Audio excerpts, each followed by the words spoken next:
Halo, selamat pagi sobat sehat semua. Semoga semua sehat dan selalu semangat ya. Berjumpa lagi dengan saya Frisni yang akan setia menemani sobat sehat semua selama kurang lebih 30 menit ke depan, tentunya dengan informasi, tips dan pengetahuan seputar kesehatan yang sayang buat dilewatkan ya. Makanya stay tune terus di acara hari ini, di mana lagi kalau bukan di Prognosa, program ngobrol santai bersama Rumah Sakit Panti Waluyo, Surakarta. Nah, di samping saya pagi ini sudah hadir seorang dokter yang luar biasa tentunya. Akan saya perkenalkan buat sobat sehat semua. Beliau adalah Dr. Eunika Amelina Lahagu, spesialis mata. Selamat pagi dokter. Selamat pagi Bu. Apa kabar pagi ini? Puji Tuhan. Sehat dokter, luar biasa ya. Oke, dokter Eunika ini biasa dipanggil dokter Nika ya dok? Ya oke. Bertugas di klinik spesialis mata Rumah Sakit Panti Waluyo, Surakarta. Nah, buat sobat sehat yang membutuhkan layanan perihal periksa mata, monggo silahkan datang ke Rumah Sakit Panti Waluyo bertemu dengan Dokter Nika. Beliau praktek setiap Senin sampai Jumat jam 8 sampai jam 13 siang, kecuali hari Selasa ya. Hari Selasa hanya jam 8 sampai jam 11 siang. Tentunya Dokter Nika juga melayani telemedicine, dokter? Boleh ya. Boleh ya dok. Nah, untuk sobat sehat yang mungkin tidak bisa langsung datang ke Rumah Sakit Panti Waluyo, mungkin karena jarak yang terlalu jauh tetapi membutuhkan konsultasi perihal mata, silakan melakukan reservasi untuk bisa dilayani melalui telemedicine dengan nomor telepon 0271 712077 atau melalui WA atau Telegram kami di 0815 671 7076. Nah, sebelum kita mulai tentunya kami selalu mengingatkan sobat sehat semua untuk terus prokes ya.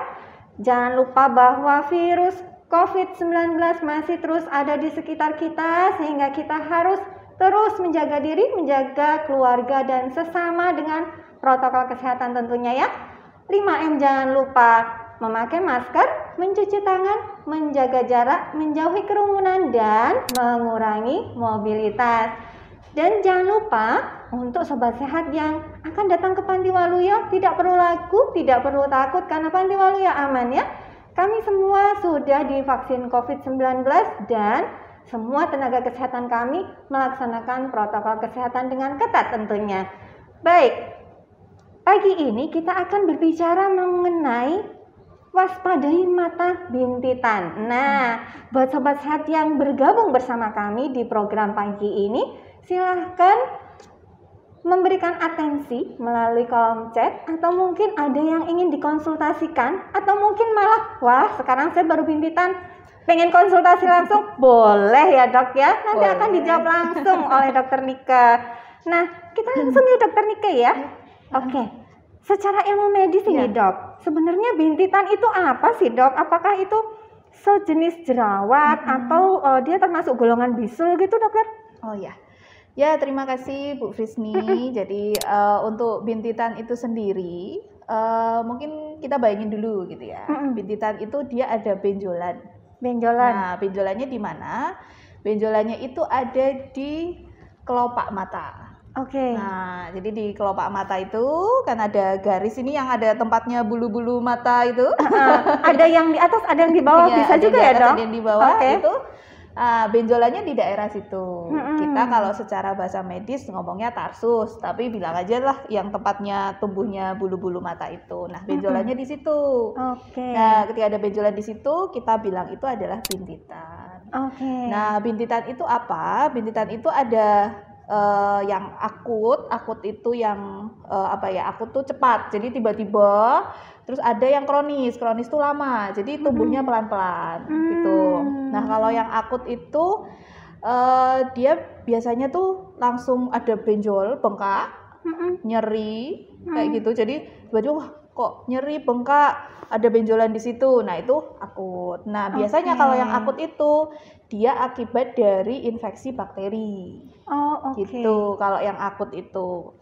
Nah, terus kalau yang kronis itu kalau kronis itu kan kita bilangnya tuh ada proses lama gitu, bisa lebih dari 1 minggu biasanya ya kita bilang kronis. Jadi misalnya ada rasa nggak nyaman di kelopak, terus kok tiba-tiba biasanya kalau nggak nyaman kan kita agak raba-raba gitu ya, terus dia kenapa sih gitu ya dok, raba-raba gitu, kok ada kayak jendol gitu biasanya kan kita ngerasa jendol, terus agak nggak nyaman, bisa nyeri juga tapi biasanya nggak dominan, nggak kayak yang akut. Nah, pelan-pelan gitu. Nah, itu yang kronis. Kalau yang kronis itu biasanya ada sumbatan di kelenjar dari air mata. Jadi di kelopak itu kan banyak kelenjar yang produksi air mata, produksi minyak, ya kayak gitulah kita seperti itu. Nah, kalau kelenjar itu kan ada salurannya. Nah, ketika salurannya itu tersumbat, nah tersumbat itulah dia jadi benjolan juga, bintitan itu juga. Jadi bintitan itu yaitu secara garis besar ada 2 macam itu dengan 2 penyebab itu. Akut dan kronis tadi ya. Itu. Kalau akut kita bilangnya itu hordeolum, kalau yang kronis kita bilangnya kalasion, seperti itu. Baik. Penyebabnya pun berbeda ya, dok? Penyebabnya pun berbeda. Cuman ya secara umum ya memang kalau mau gampangnya bintitan itu ya tadi benjolan di sekitar kelopak mata. Dia pasti disebabkan oleh bakteri ya dok? Nah, kalau yang akut terutama oleh bakteri gitu. Kalau yang kronis itu biasanya karena ada sumbatan di kelenjar tadi itu. Iya, terus ada sumbatan. Nah, sumbatannya yang menyebabkan sumbatan pun bisa karena bakteri juga gitu. Ya. Oke. Nah dok, kalau bintitan itu apa selalu isinya selalu nanah ya dok ya? Jadi kalau bintitan terutama untuk yang akut itu pasti nanah. Oh gitu. Iya, karena yang dia kan bakteri infeksi tadi ya. Karena dia ada peran dari infeksi itu. Nah, tapi kalau yang kronis yang kalasion itu tadi bisa nanah. Tapi nanahnya itu nanahnya bisa bercampur dengan ada sel-sel yang lain seperti itu. Cuman kalau secara kasat mata warnanya sama-sama putih gitu. Bentuknya sama. Iya. Cuman sebenarnya kondisinya berbeda. Kalau itu tapi udah terlalu kita harus melihat selnya apa. Tapi intinya sih ya nanah lah. Kita bisa bilang seperti itu. Baik. Berarti itu beda dengan bisul ya dok? Kalau bisul bisa dikatakan itu bisul di mata gitu enggak sih dok? Kayaknya beda ya. Bisul kok di mata gitu kayaknya kan kalau bisul besar gitu ya. Kayaknya kalau bisul kurang tepat ya. Bukan ya. Kita bilangnya benjolan aja gitu. Baik. Jelek-jeleknya malah ngomongnya jerawat gitu ya malahan ya. Cuman ya kurang tepat juga. Karena penyebabnya berbeda pasti ya.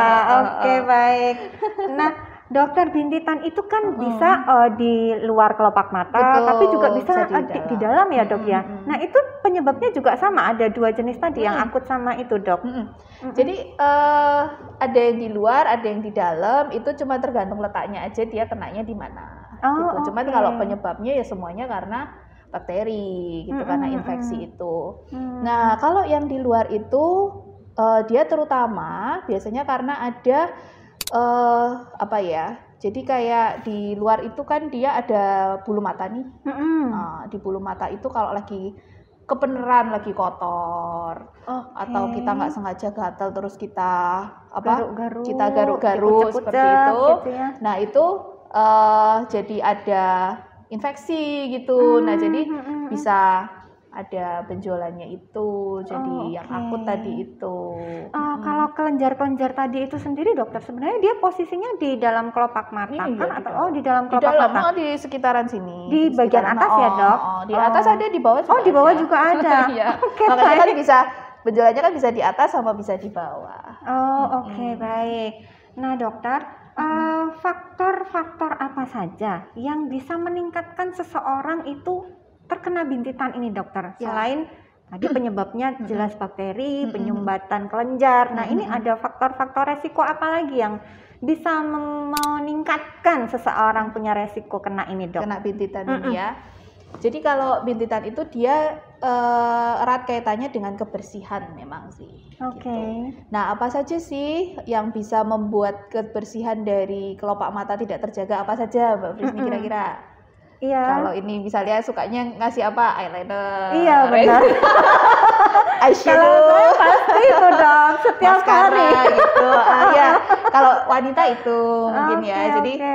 aplikasi dari hal-hal itu, terus ketika membersihkan kurang bersih, kayak gitu bisa menjadi faktor risiko. Tapi apakah semuanya seperti itu? Ya enggak juga. Enggak juga kayak ya. gitu. Tapi itu bisa menjadi salah satu apa ya, yang membuat jadi kebersihan di kelopak mata kadang kurang terjaga. Oke. Itu yang pertama. Terus yang kedua, kebiasaan ngucek-ngucek itu.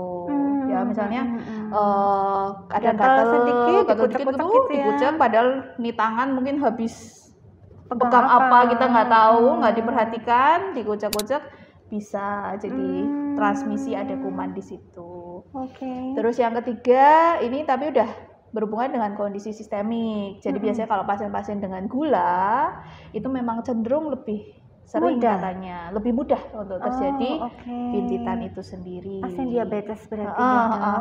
Oke. Diabetes seperti itu. Nah, dan terus yang terakhir ya faktor-faktor lain yang memang ya mungkin sesuai aja dia kena bintitan kayak gitu. Kita nggak bisa kendalikan kan gitu. Tapi nggak ada hubungannya dengan ngintip seseorang ya, Oh, Dok? enggak. Enggak ya, Dok? Itu ini ya mitos. Mitos ya, Dok? Oke, baik. Iya, seringnya bintitan itu di anak-anak kecil gitu ya, Dok, juga? Mungkin Anak-anak karena- kecil, iya, dewasa juga ada gitu ya. Oke. Jadi nyebar sih. Kalau dari statistik atau penelitian prevalensinya nggak spesifik untuk anak kecil, tidak spesifik untuk dewasa. Oh, Bisa ke oke. semua umur. Oke, yang penting kesehatan mata tadi itu ya. Kebersihan Mata Kebersihan ya. kelopak mata terutama. Oh, oke, baik. Nah, dokter, gejala-gejalanya sendiri, dokter. Tadi ada 2 jenis. Apakah gejalanya itu sama? Kemudian seperti apa gejalanya bintitan ini tadi, Dok? Ya, jadi kalau untuk bintitan itu, kalau dia akut itu sama kayak kalau orang kena infeksi. Jadi nyeri, terus bengkak di kelopak mata, merah, jadi kelihatan kayak kemerahan gitu kan, orang bisa lihat ya, kemerahan, dan ada benjolan. Oke. Gitu di situ. Nah, kalau yang kronis itu biasanya pelan-pelan sih itu, karena pelan-pelan jadi rasa nggak nyaman di kelopak. Ketika diraba gitu kok ada benjolan. Nah, dia seiring dengan berjalannya waktu benjolan itu bisa hilang sendiri, bisa juga tambah besar seperti itu. Kalau yang akut tadi itu kan lebih cepat durasinya. Cepat. Nah, itu kira-kira berapa lama tuh, Dok? Ini ya tiba-tiba muncul. Ya bisa tiba-tibanya. tiba-tiba. Tiba-tiba sudah ada langsung, bintilnya gitu aja. Ada gitu ya? bengkak, terus ada timbulnya gitu. Bisa tiba-tiba satu hari, 2 hari gitu bisa udah Tiba-tiba kelihatan. sudah kelihatan. Oh, pasti gitu ya. pasti nggak nyaman sih. Gitu itu. Oke, baik. Nah, dokter, ada pertanyaan dari sobat sehat di rumah, dari kedenya Mbok D. Adakah saran supaya tetap bisa pakai eyeliner tapi tetap aman buat mata? Ini mesti modelnya kayak saya nih, Dok, ya, suka berdandan. Iya, Oke. ibu-ibu itu pasti. Iya. Nggak mungkin kan yang cowok pakai eyeliner. Jarang Iya, sih, dong. ada tapi jarang. Nah, kalau buat tetap pakai eyeliner boleh, silakan. Waktu membersihkannya aja yang perlu diperhatikan. Oke. Gitu. Jadi silakan aja eyeliner apapun boleh dipakai, itu tidak berbahaya. Cuman ketika membersihkannya itu memang harus apa ya, kita anjurkan ya benar-benar sampai bersih kayak gitu. Oke. Entah mau pakai cleanser yang seperti apa, monggo aja kayak gitu sih ya. Yang penting diperhatikan untuk kebersihan dari kelopak matanya mata.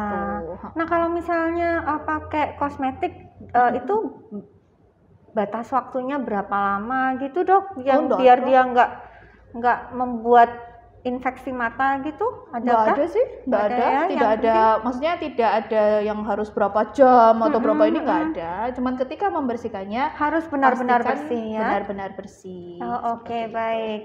Nah, dokter, apakah ada kemungkinan si bintitan ini yang mungkin awalnya kecil kemudian bisa jadi komplikasi sesuatu yang besar dan Besar cukup gitu. membahayakan untuk mata kita gitu, Dok? Iya.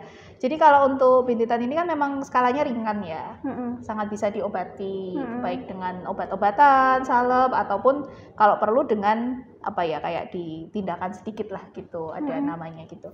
Nah, cuman kalau misalnya dibiarkan dan dilalah kok pecah gitu, cuman jarang sih memang. gitu. Itu bisa jadi ada peradangan di sekitar kelopak mata yang lebih luas. Kita bilangnya itu selulitis. Selulitis di mata seperti itu. Itu akibat dari cairan yang di Ya, dalam. dari infeksinya dalam bintilnya tadi itu. Infeksinya itu yang nyebar itu lah. bisa menyebar gitu. ya. Jadi makanya kenapa kalau misalnya kayak bintitan apalagi di mata, apalagi yang dia sifatnya itu akut, ya tiba-tiba tuh jangan dipencet-pencet. Makanya tadi kan saya bilang kalau jerawat juga kurang pas ya. Kalau jerawat kan sukanya dipencet. Kalau itu nggak boleh, karena kalau misalnya nggak kebenaran kan strukturnya beda sama kayak di pipi, jerawat dan lain-lain gitu.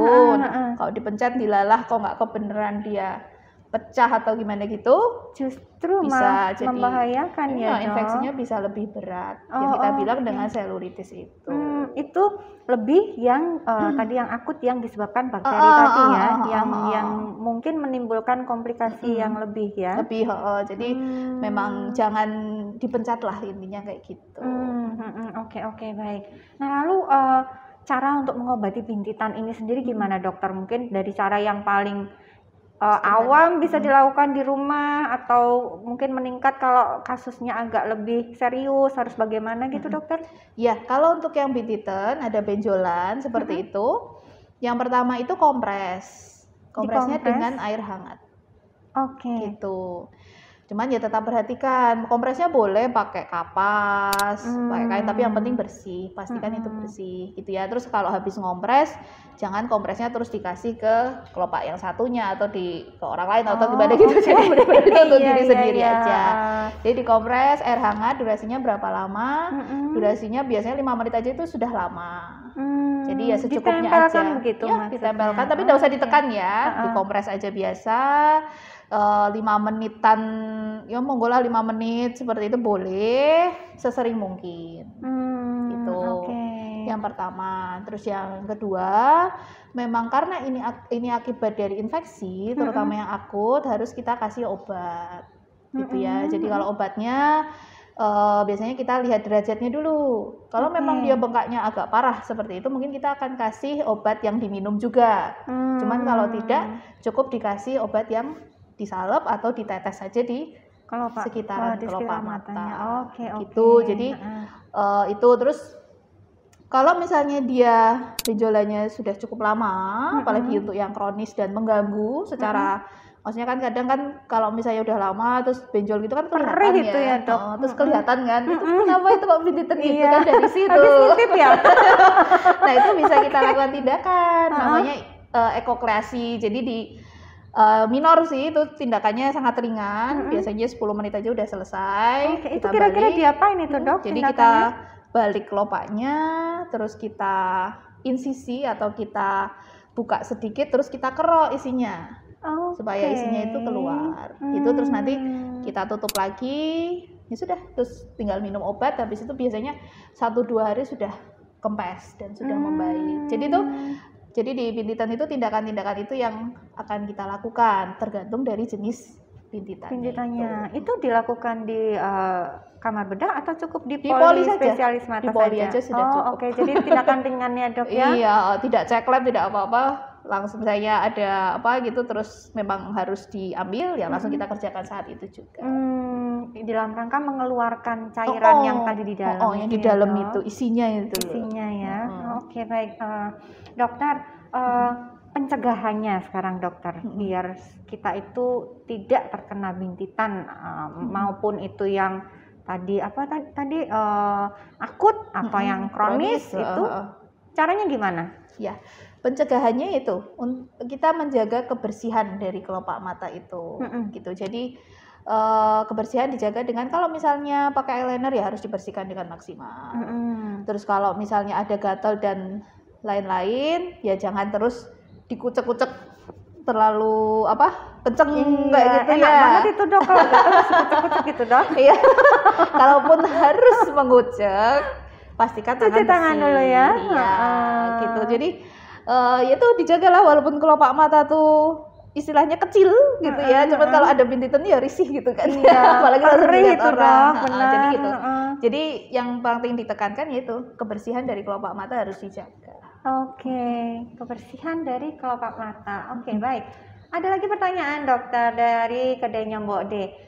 kalau sering makan telur, apakah bisa menyebabkan bintitan, dokter? Jadi ini memang yang sering nanya, apalagi untuk anak-anak ya.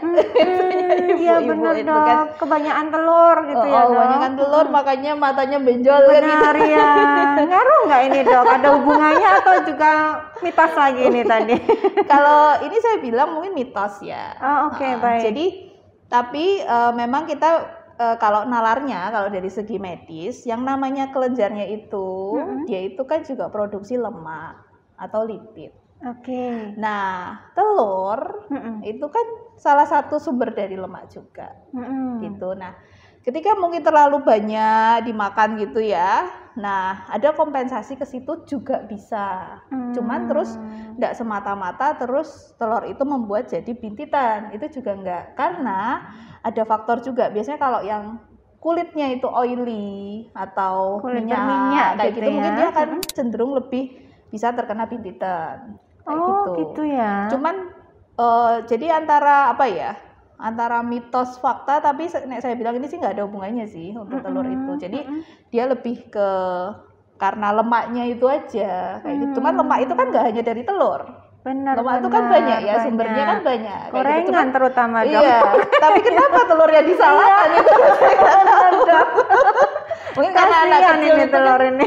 Anak kecil tuh, apalagi anak kecil sih biasanya tuh, tapi dewasa pun ada. Tapi mungkin karena telur itu kan awal maksudnya makanan darurat ya, apa telur. Iya. Jadi selalu sedia di kulkas dok. Iya. Jadi telurnya disalahkan. Iya. Kasihan sebenarnya telur itu. Jadi jangan jangan percaya dengan ini mitos. Oke, baik, mitos. Jadi kita lebih aware juga kalau makanan berlemak kan intinya kan juga nggak baik ya buat kesehatan secara umum, betul. Kayak gitu ya. Nah jadi ya itu yang harus kita hindari, bukan telurnya, tapi komposisi ketika kita makan itu. Oh oke, baik. Jadi ternyata lemak itu juga bisa kemana-mana perginya ya, tidak hanya bersarang di badan aja ya dok, bisa ke kelenjar mata juga ya, mengakibatkan penyumbatan kelenjar tadi ya. Oke, baik. Ada lagi sobat sehat yang ingin berkonsultasi atau menanyakan perihal bintitan ini? Oke, baik.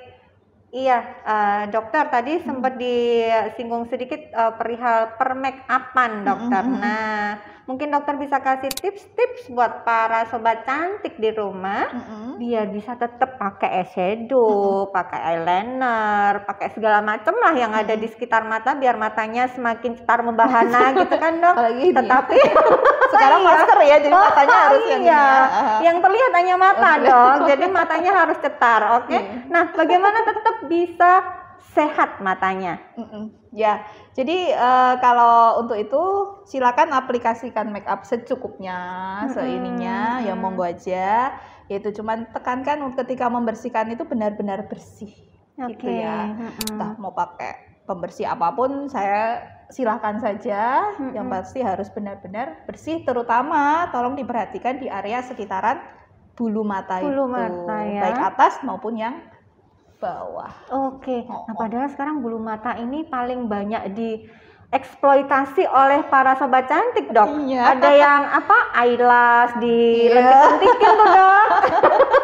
Ditambah-tambahin bulu mata boleh ya, dok? Aman ya, dok? Sebenarnya asal bersih ya, dok. Bersih. Kebersihannya itu yang kita tekankan.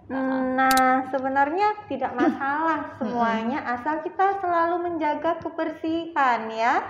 Nah, sambil menunggu mungkin sobat sehat yang akan berkonsultasi, jangan lupa saya ingatkan kembali untuk semua sobat sehat yang tertinggal acara kita pagi ini bisa mengunjungi di IGTV @rspantiwaluyo_Surakarta untuk mengulang siaran ini kembali, atau bisa juga masuk ke channel YouTube kami di RS Pantiwaluyo. Nah, jangan lupa like, share, subscribe, dan bunyikan lonceng notifikasinya ya, jangan lupa ya. Oke, adakah yang ingin bergabung lagi untuk memberikan atensi? Oke, tidak ada? Baik, Dokter Nika, sepertinya program kita pagi ini bisa kita tutup ya. Terima kasih sekali atas semua informasinya, semua ilmunya yang sudah dibagi pagi ini. Sama-sama. Semoga kita semua terus bisa menjaga kesehatan mata, karena mata itu mencerminkan Jendela dunia. Jendela dunia ya dok. Nah, harus dijaga kesehatannya ya dok ya. Baik, apabila di dalam kami menyampaikan program pagi ini ada kesalahan kata yang tidak kami sengaja, kami mohon maaf yang sebesar-besarnya. Dan tentunya tetap jaga protokol kesehatan dengan ketat dan jangan lupa untuk memanfaatkan layanan kesehatan di Rumah Sakit Panti Waluyo. Oke, akhir kata kami berdua pamit undur diri. Salam sehat, salam sejahtera, sampai jumpa.